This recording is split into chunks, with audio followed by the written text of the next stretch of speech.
Too generous, the king sneered. Tetros has his defenders, and many more who are seeing him in a new light, the woman observed.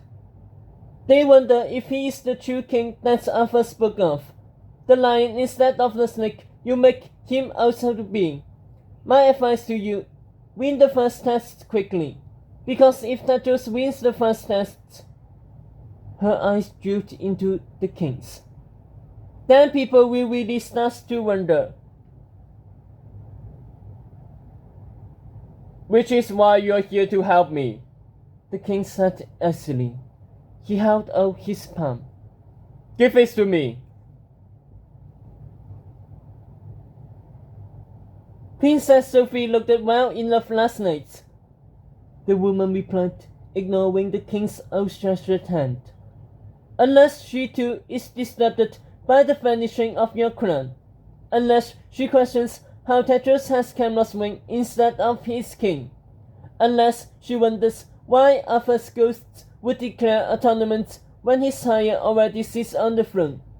Perhaps the sum of it left her feeling queasy, like it has me. Sophie's not seeing visitors, said the king. Sophie's the one who requested the meeting, the woman answered. Impossible, said the king. Why is that? His guests asked. Is it impossible your queen would reach out a fellow queen? Is it impossible she wants to control her own life? Give it to me, Jacinda.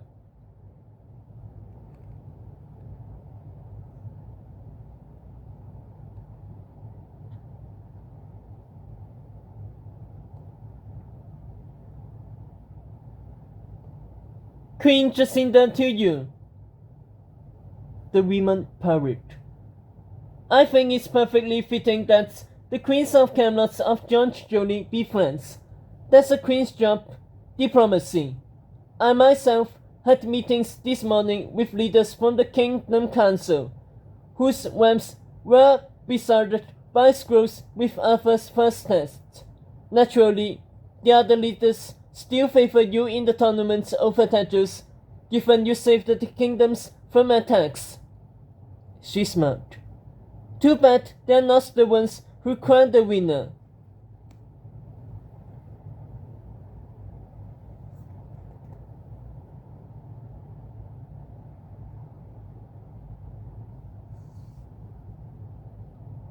I'm leaving for Pussy, the king intoned. Did you bring it or not? Will Sophie meet me with me or not? The woman returned. Just a meeting, King Ryan. That's all. The boy's eyes cut into her. Ryan, Sophie thought. That's his name. Ryan, my king. As for the Queen of George Jolie, Sophie couldn't remember her in the slightest.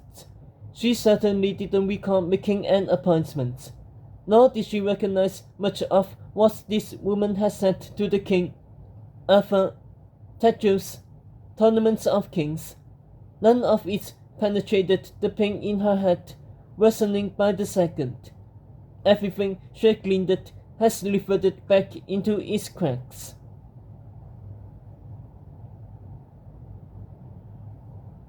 So much for diplomacy, the queen sighed, relenting under Ryan's glare.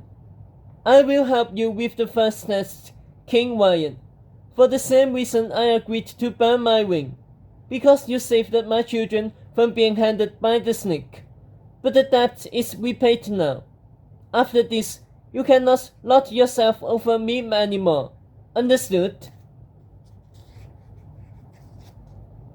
She snapped open her paws roughly, thrusting a hand in. The queen drew out a spotted black and white key that seemed to quiver in her palm like a newborn pup. Sophie squinted closer as it flew the wall. The key was made of fur. Ryan seized it pocketing the key into his coat. We can reschedule your appointment with Sophie. Once Tetros is dead, and you're feeling less queasy about my place on the throne. He guided the queen towards the door. She pulled it from Ryan stiffly, closing her purse. That's when Sophie noticed it. The screw inside the queen's bag. Sophie homed onto it, and moved into a flame. Screws should not fall from the sky. Screws should not fall from the sky. Screws should not fall from the sky. The pair were almost through the door. Jacinda, sweetie, darling. Queen and King froze. Both looked up as the bedraggled girl in her nightgown. My apologies, Jacinda. I was feeling quite poorly this morning, but I'm turned around now. Sophie chimed, forcing words through the pain. Shall we keep our appointment? The king will be relieved that I'm well enough to sit with you. Won't you, Pumpkin? Sophie smiled down at Ryan, her hair like a wild animal's, her lipstick smeared like a clown's. The king gave her a stare so cold she thought she turned to stone. Sophie bet that whatever business lay in pussy was too important for the king to be waylaid by his princess' sudden appearance. She bet well, the king having ridden off with his captain as planned, unable to supervise her meeting with Judge Julie's queen. What she hadn't accounted for was that she left someone to supervise her in his place.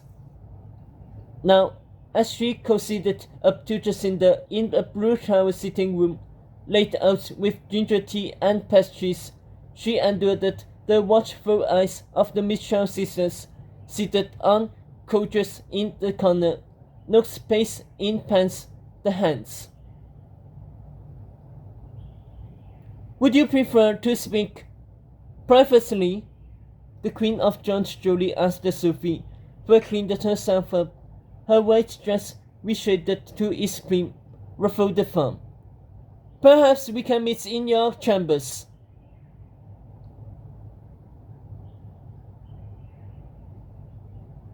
This is a scheduled meeting between dignitaries, is it not? Said Albert from the corner.